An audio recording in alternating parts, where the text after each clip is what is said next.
고려신학대학원을 지켜주셔서 진심으로 감사드립니다. 강하군 목사님과 땅의 장로님들 그리고 온 성도님들께서 해마다 신대원 지회를 지켜주시는 것 정말 감사드립니다.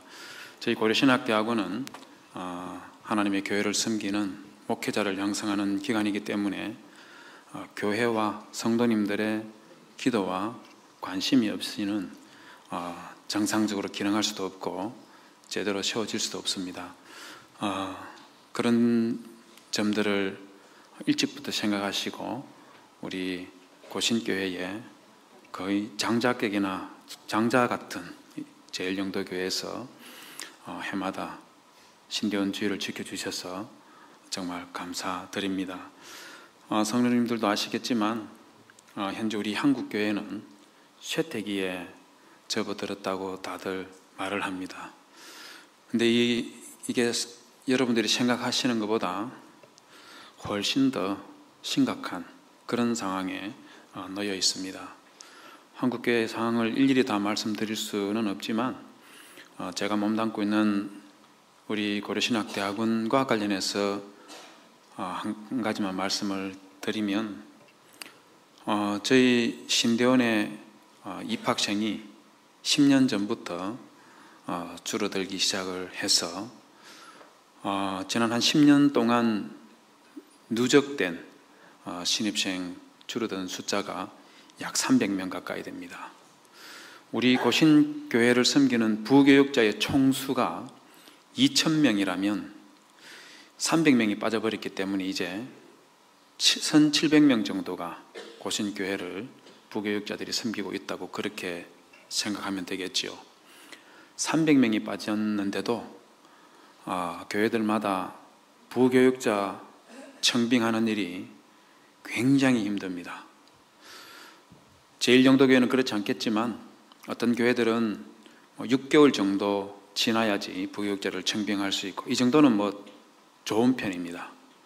어떤 교회들은 1년 반, 2년 정도의 시간이 지나야지 간신히 부교육자를 청빙을 하지요. 10년이 더 지나고 나면 우리 고신교회 부교육자 총수가 800명 정도 더 빠져서 한 1,200명 정도가 교회를 섬기게 되는 그런 때가 곧 오게 됩니다. 지금도 쉽지 않은데 800명이 빠져버리면 그때는 우리 고신교회들이 부교육자 부재로 인한 그 어려움을 우리가 감당할 수 없을 정도로 심각하게 겪게 될 겁니다. 이게 다시 10년 정도 세월이 더 지나게 되면 담임 목사 청빙하기가 어렵게 되고 더 세월이 지나면 우리 고신교회의 절반 가까이가 2,000개 되는 고신교회의 절반 가까이가 담임 목사를 청빙할 수 없는 그런 상태에 이르게 된다는 겁니다. 그렇기 때문에 교회들마다 이 문제의 심각성을 알고 목회자 한 사람을 양성하기 위해서 더 많은 관심과 기도가 필요한데 대부분의 목사님들과 또 성도님들이 이 문제의 심각성을 잘 알지 못하고 있기 때문에 그러다 보니까 한국교회 미래가 정말 저는 어둡다고 그렇게 생각이 됩니다. 제가 이 말씀을 드리는 것은 한국교회 미래가 어둡구나 여기 멈추어서 우리의 생각이 굳어버리는 그런 말씀을 드리려고 하는 것이 아니라 이렇게 미래가 어둡더라도 우리는 더 예수 그리스도를 믿고 의지하며 살아야 되고 우리의 가슴에는 하나님 나라에 대한 꿈과 그 미래에 대한 비전으로 충만해야 된다 하는 것을 말씀을 드리고 싶습니다. 다니엘서 2장은 바로 이러한 점들을 부주제로 우리에게 말씀을 해주고 있습니다. 다니엘서 2장은 두 부분으로 나눌 수가 있습니다. 첫 부분은 다니엘서 1장 2장 1절에서 24절이고요. 이 부분에서는 느부갓네살 왕이 꿈을 꾸고는 그 꿈 내용을 말해주지 않고 꿈과 해석을 모두 말해라고 그렇게 재촉하는 그런 내용이 기록되어 있고 그리고 12절에서 23절에서는 느부갓네살 왕이 꿈과 해석을 제시하지 못하는 박사와 술객들을 모두 죽이라고 명령하는 그런 내용으로 이어지고 있습니다. 성도 여러분, 여기 바로 이 모두 죽이라는 이 명령, 이 처형의 대상에는 다니엘도 당연히 포함되어 있습니다. 여러분, 이런 다니엘의 모습을 우리 객관적으로 한번 생각해 봅시다. 많은 분들이 다니엘 하면 정말 똑똑하고 지혜롭고, 그리고 바벨론과 페르시아의 총리를 지낸 인생 자체가 그야말로 꽃길만 걸어간 사람으로 그렇게 생각을 합니다. 그러다 보니까 우리는 자녀를 낳으면 돌 때가 되면 다니엘처럼 지혜롭게 해달라고 그렇게 기도를 하고, 입시를 앞두고 있는 자녀들에게 다니엘 같은 지혜를 달라고 그렇게 기도할 때가 많이 있죠. 그러나 여러분, 다시 한번 생각해 보십시오. 여러분, 다니엘서에서는요, 다니엘 같은 경우는 선지자들, 특히 대선지자라고 구분되는 이사야, 예레미야, 에스겔과는 달리 아버지가 누구인지 기록되어 있지 않는 유일한 선지자입니다. 모두가 아버지가 기록되어 있는데 다니엘서 1장 1절은 아버지가 누구인지 밝히지를 않고 다니엘이 포로로 끌려가는 그 내용으로 시작을 하고 있습니다. 그러다 보니까 다니엘이 포로로 끌려가는 그 상황 속에서 다니엘의 아버지가 살아있는지 죽었는지 알 수가 없는 사람입니다. 뿐만 아니라 여러분, 다니엘은 바벨론에 이민 와서 살고 있는 사람이 아니에요. 유학 온 사람이 아닙니다. 포로로 끌려와서 자기가 원치 않는 학문을 공부해야 되는 그런 상황에 놓여 있었고, 뿐만 아니라 다니엘은 자기는 아무 잘못이 없음에도 불구하고 말도 되지 않는 그런 이유로 지금 목숨을 내어놓아야 되는 그런 처지에 놓여 있는 겁니다. 여러분, 이 정도에서 생각하면 여러분, 정말로 다니엘이 꽃길을 걷고 있는 걸까요?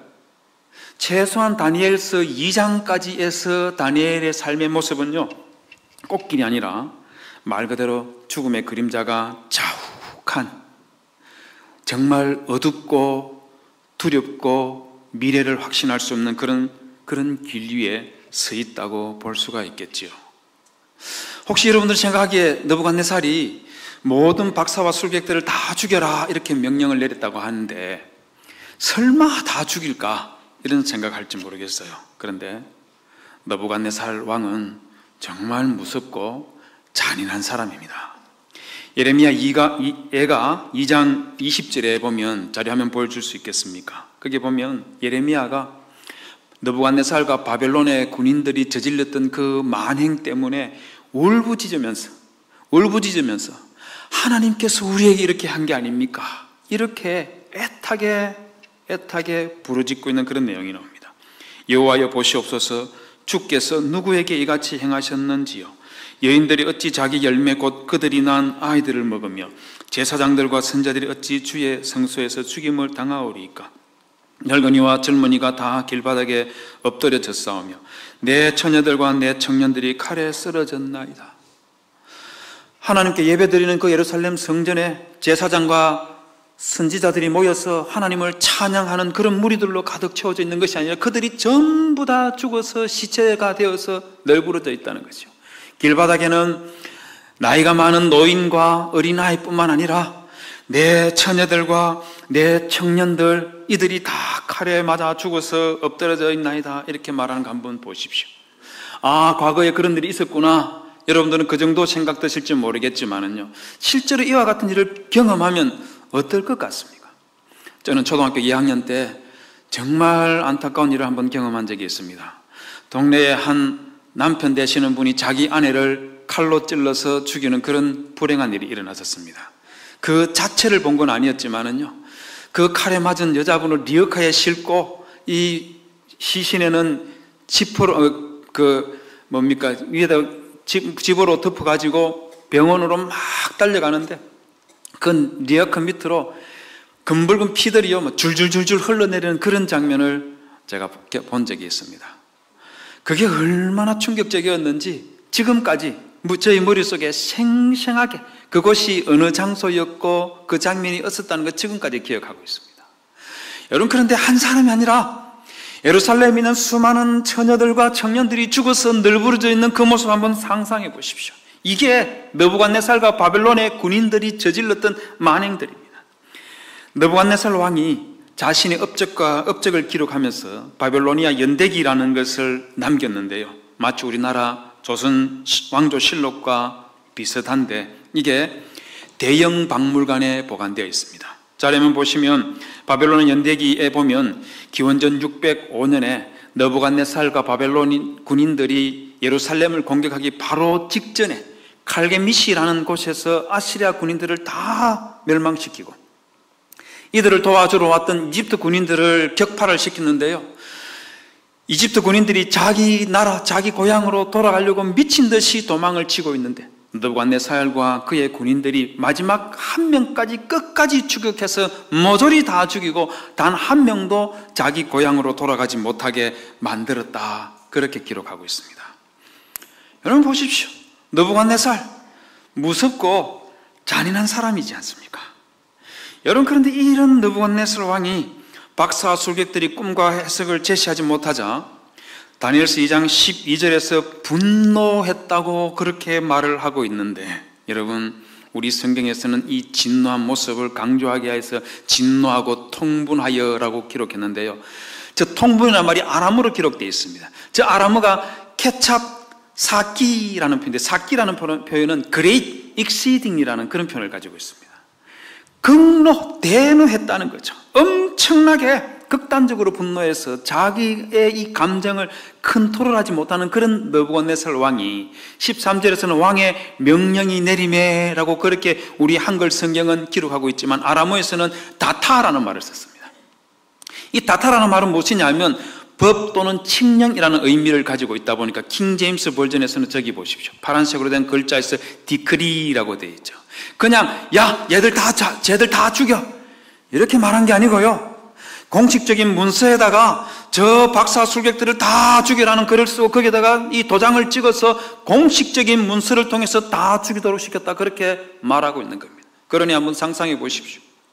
느부갓네살의 군인들이 왕의 궁에 뜰에 와 있는 그 박사와 술객들을 다 죽이고 거기 와 있지 않는 다니엘과 그의 친구들을 비롯해 있는 바벨론에 있는 많은 설객가 박사들을 죽이기 위해서 헤집고 다니고 있는 그 모습들을 한번 상상해 보십시오.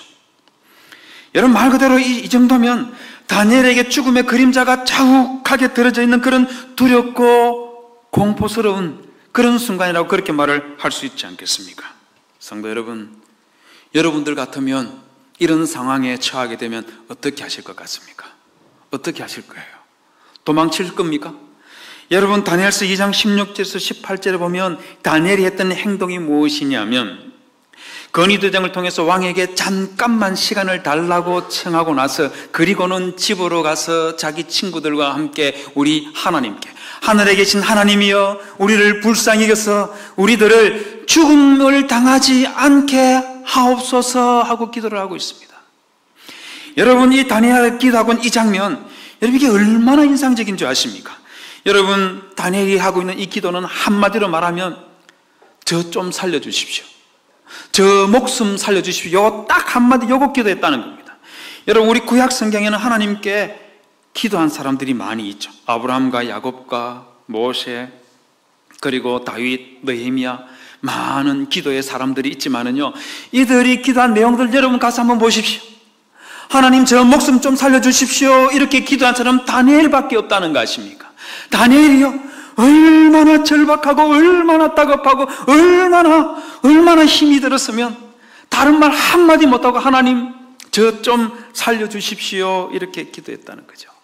성도 여러분 다니엘이 하나님께 기도했다는 것은요 그가 이런 절박한 상황과 다급한 상황 때에 누구를 의지해야 되는지를 알고 살았다 하는 것을 보여주고 있습니다. 성도 여러분 아마 엘턴 존이라는 영국 가수 아시는 분들이 들어있으리라 생각됩니다. 제가 생각하기에 50대 이상 되시는 분들은 최소한 이 사람이 불렀던 노래 하나 정도는 기억하실 거고요 30, 40대 되는 분들도 알 거라고 생각됩니다. 디즈니 애니메이션 중에서 라이언 킹 아시죠? 자녀 키운 분들 다 한 번쯤 봤을 거 아닙니까? 그 라이언 킹의 주제곡인 Circle of Life 이 노래 불렀던 사람이 엘턴 존입니다. 이 사람이 마를린 멀러라는 미국 여배우 다 알지 않습니까? 유명한 사람이잖아요. 이분이 죽었을 때에 Candle in the Wind라는 노래를 작곡해서 헌정했던 적이 있습니다. 나중에 영국 찰스 왕세자의 아내였던 다이애나비, 지금은 왕이 되었지만 찰스 왕의 전처 다이애나비가 죽었을 때 장례식 치를 때 그때 이 노래 또 엘튼 존이 거기 가서 불렀습니다.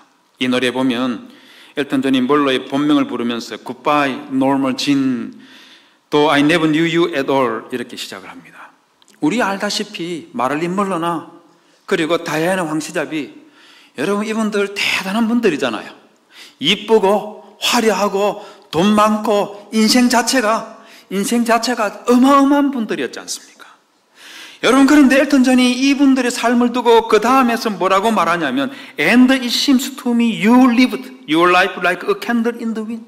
당신들은 당신들의 삶을 바람 앞에 놓여있는 촛불 같은 그런 삶을 살았다는 거예요. 여러분, 바람 앞에 놓여있는 촛불 한번 상상해 보십시오. 바람이 조금 불면 이 촛불이 이렇게 휘청거렸다가 저렇게 휘청거렸다가요, 바람이 조금 더 세게 불면 이게 꺼질 듯이 파르르 뜨다가 바람이 잦아들면 다시 피어오르지만, 그러나 좀 더 세게 불면 확 꺼져버린 그게 바람 앞에 놓이는 촛불이지 않습니까? 이런 삶을 살았다는 거예요. 여러분, 그런데 이 두 사람은 더 심각한 게 있었습니다.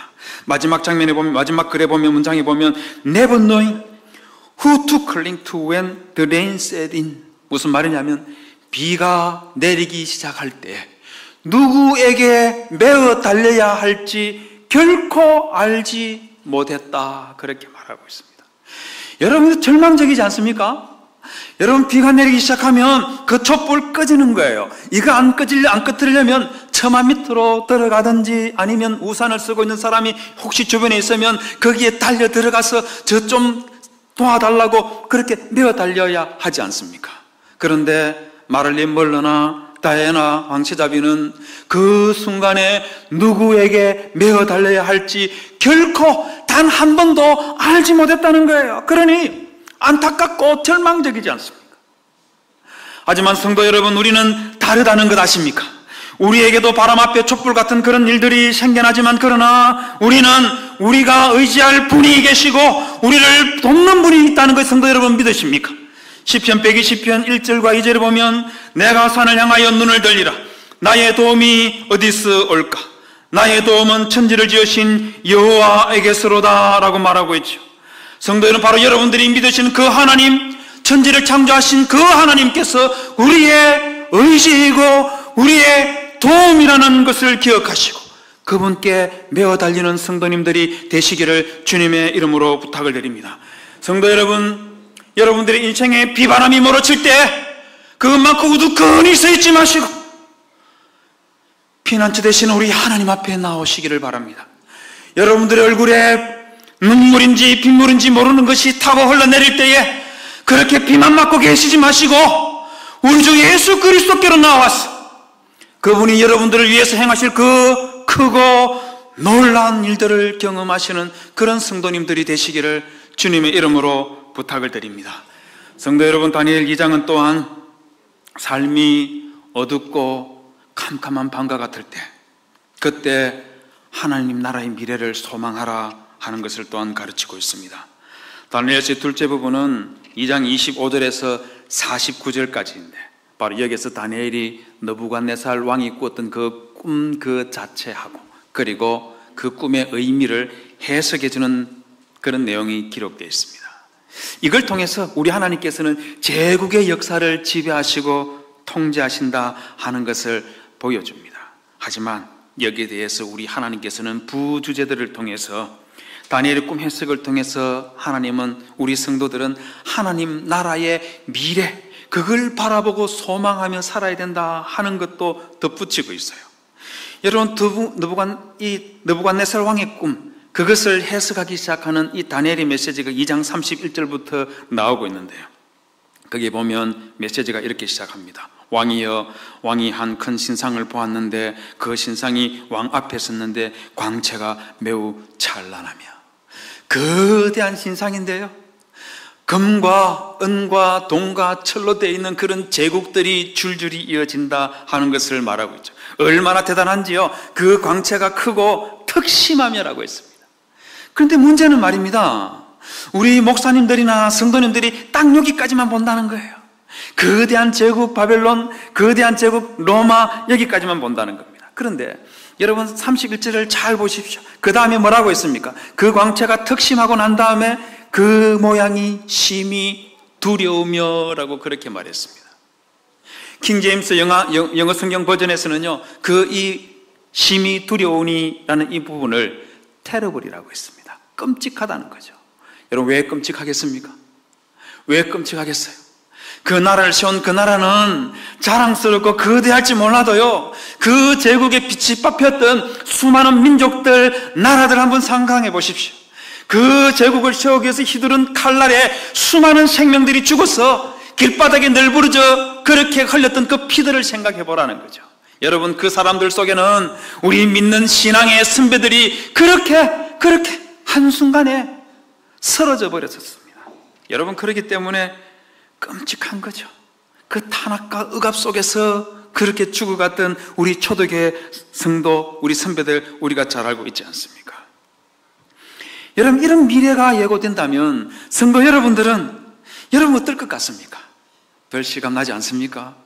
여러분, 만약에 말입니다, 우리나라가 여전히 일본의 지배를 받고 있는데 곧 이제 중국과 러시아와 미국이라는 제국의 지배를 받으면서 천년을 이어갈 거다 하는 그런 예언을 누군가가 하게 된다면 여러분, 기분이 어떨 것 같습니까? 절망적이죠. 앞으로 천년 동안 이 나라는 소망이 없는 거예요. 소망이 없는 거예요. 여러분, 그런데 이런 절망적인 상황 속에서 다니엘은 하나님 나라의 미래를 바라보며 소망을 품었다는 거 아십니까? 다니엘서 2장 33절을 보면 우리 하나님의 나라가 너무 볼품없게 묘사되고 있다는 거 여러분 생각해 본 적이 있습니까? 물론 이 말씀 속에 하나님 나라를 사람의 손으로 하지 아니하고 뜨인 돌이라고 그렇게 말을 했는데요, 말 그대로 사람의 손으로 하는 것이 아니라 하나님께서 하시는 것이고, 그리고 이 돌은 하나님의 나라라는 것을 보여줍니다. 하지만 여러분, 이것 보십시오. 세계 제국들을 묘사할 때는요, 금과 은과 동과 철, 기금속으로 묘사했는데 하나님의 나라는 그 기금속이 아니라 그냥 돌이라고 했습니다. 그 돌 중에서 거대한 바위 덩어리를 말하는 것이 아니라 조그마한 돌덩어리 하나, 이렇게 묘사한 거예요. 왜 이렇게 묘사했겠습니까? 왜 이렇게 볼품없게 묘사했겠습니까? 여러분, 그 시대, 다니엘 시대 때에 구약의 하나님의 나라였던 유다라는 나라가 그 꼴이었지 않습니까? 바벨론 제국에서 망해서 나라는 사라져 버렸었고, 다니엘을 비롯한 많은 사람들이 포로로 끌려왔었고, 더 안타까운 것은 여러분, 왜 유대인들이 망했습니까? 왜 유대인들이 망했어요? 예레미야 5장 1절에 보면 너희는 예루살렘 거리를 빨리 다니며 그 넓은 거리를 찾아보고 알라. 너희가 만일 정의를 행하며 진리를 구하는 자를 한 사람이라도 찾으면 내가 이 성읍을 용서하리라. 하나님을 제대로 믿고 신앙하는 사람이 단 한 명도 없다고 말할 정도로 유대인들 가운데는 하나님을 찾는 사람이 제대로 없었던 거예요. 여러분, 그러니 하나님의 나라를 이렇게 볼품없고 초라하게 묘사할 수밖에 없었던 것이죠. 여러분, 그런데 다니엘서 2장 35절을 보면 이 돌이 말입니다, 금은 동철로 된 제국들을 쳐서 흔적 없이 만들어버리고 이 돌이 태산을 이룬다고 그렇게 말하고 있습니다. 메시아께서 오시는 그 미래에 우리 하나님의 나라는 이 조그만 돌이 거대한 태산을 이루고 온 세계에 가득 채우게 된다고 그렇게 예언을 하고 있습니다. 성도 여러분, 여러분들 이게 믿겨집니까? 여러분들 이게 믿겨집니까? 여러분, 제가 다니엘이었다면 못 믿을 것 같아요. 당장 나라도 없고 사람도 뿔뿔이 흩어져 있고 여기서 뭐가 일어날까, 이런 생각이 들 수밖에 없지 않습니까? 여러분, 그런데 도무지 가능성이 없어 보이는 바로 그 순간에 다니엘은 이것 믿었다는 거 아십니까? 다니엘서 2장 45절에 보면 다니엘은요, 하나님께서 알려주었던 그 느부갓네살 왕의 꿈과 그 해석들을 전부 다 말하고 나서 45절 제일 마지막에 이 다니엘이요, 이 꿈은 참되고 이 해석은 확실하나이다 하면서 자기 의견을 거기에다가 덧붙였습니다. 뜨인 돌, 손대지 아니한 그 돌이 신상을 깨뜨려버리고 온 세상에 가득 채우는데 이 일은 참되고 이 해석은 확실하다는 거예요. 그것도 당장 자기 자신을 죽이려고 했던 그 느부갓네살 앞에서 말입니다. 당당하게 우리 하나님의 나라의 미래는 이렇게 될 겁니다 하고 그렇게 외쳤다는 거죠. 성도 여러분, 다니엘과 비슷한 상황 속에서 다니엘과 비슷한 신앙 고백을 했던 사람이 한 사람이 있습니다. 여러분들이 아는 사람입니다. 그것도 우리나라 사람입니다. 바로 그 사람은 유관순 성도입니다. 천안 독립기념관에 가면 독립운동에 참여했던 우리 선조들과 선배들이 남긴 명언들을 새긴 비석이 제가 헤아려 보진 않는데 최소한 100개이고 많으면 200개 가까이가 독립기념관 주변에 세워져 있습니다. 그 비석들 중에 기도문이 딱 하나 있습니다. 독립운동에 참여했던 기독교인들이 많이 있지만, 우리의 선배들이 많이 있지만 그분들이 남겼던 명언들은 기록되어 있는데 기도문은 딱 하나가 있습니다. 바로 유관순 성도의 기도문입니다. 그 내용이 이렇습니다. 오 하나님이시여, 이제 시간이 임박하였습니다. 원수 외를 물리쳐 주시고 이 땅의 자유와 독립을 주소서. 내일 그사할 각 대표들에게 더욱 용기와 힘을 주시고 이로 말미암아 이 민족의 행복한 땅이 되게 하소서. 주여 같이 하시고 이 소녀에게 용기와 힘을 주옵소서. 대한독립 만세, 대한독립 만세. 여러분, 우리 알다시피 그 당시 일본 제국이 마치 바벨론과 페르시아처럼 우리나라를 잔인하게 총칼로 그냥 죽이고 점령했지 않습니까? 유관순은요, 해일처럼 밀려와서 우리나라를 삼켜버렸던 그 일본 제국을, 그 제국을 무너뜨리고 우리에게 자유와 독립을 줄 수 있는 분이 딱 유일하게 한 분이 있는데 그분은 하나님이라고 그렇게 말하고 있죠. 그런데 유관순의 기도를 보면은요, 유관순은 단순하게 망한 조선이 다시 회복되기를 그것만 생각했던 것 같지 않아 보입니다.